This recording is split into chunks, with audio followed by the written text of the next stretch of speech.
مطالعے کے حوالے سے کوئی ایسا واقعہ بتائیں یا کوئی ایسی بات بتائیں جس سے اور لوگوں کو بھی فائدہ ہو جائے۔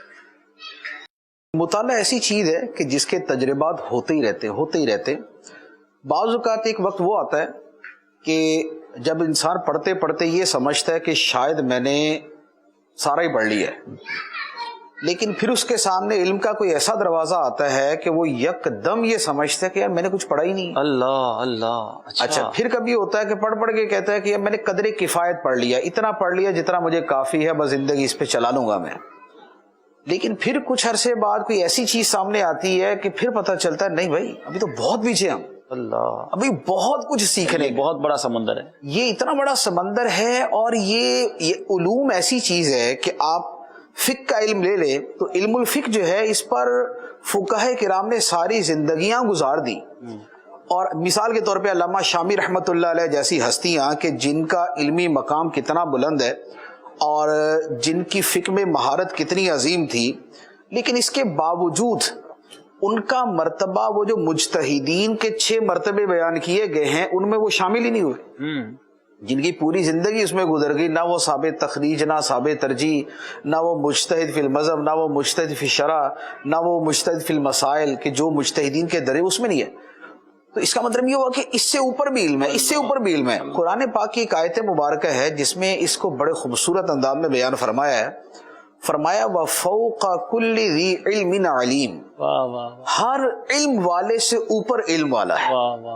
تو لہذا جو بندہ جتنا بڑا صاحب علم بن جائے اس سے اوپر کوئی علم والا ہوتا ہی ہے، اور اس کے علم کے سامنے آدمی کو پتہ چلتا ہے کہ میں اپنے آپ کو کیا سمجھ رہا تھا اور یہ کیا نکلا۔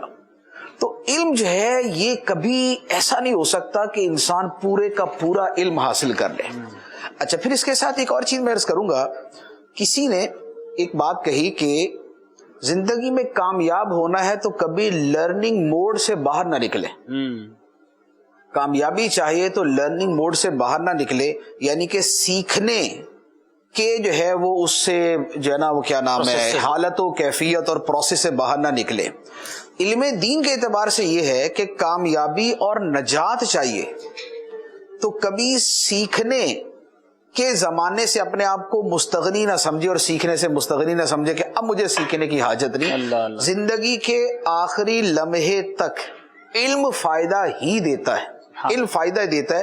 سیدنا امام ابو یوسف رحمۃ اللہ علیہ کا واقعہ ہے نا کہ آپ کا جب آخری وقت تھا تو آپ وہ کنکریاں مارنے کے حوالے سے کسی مسئلے پر کچھ فرما رہے تھے، اس کے اوپر کلام فرما رہے تھے، تو آپ کسی نے کہا کہ حضور اس وقت یعنی کہ جب لگ رہا تھا کہ شاید عالم نزا طاری ہونے والا ہے اور کمزوری اور ضعف کا یہ عالم ہے، تو امام ابو یوسف رضی اللہ تعالیٰ نے فرمایا کہ یہ مسئلہ جان کر مرنا اس سے جاہل ہو کر مرنے سے بہتر ہے۔ اللہ، یہ مسئلہ جان کر دنیا سے جانا اس سے جاہل رہ کے دنیا سے جانے سے بہتر ہے۔ اور وہ راوی کہتے ہیں کہ میں ان کے گھر سے باہر قدم رکھا اور اندر سے رونے کی آواز آنا شروع، انتقال ہو گیا، انتقال ہو گیا۔ اللہ، تو یہ آخری لمحے تک سیکھنا، علم سیکھنے کا۔ ماشاءاللہ۔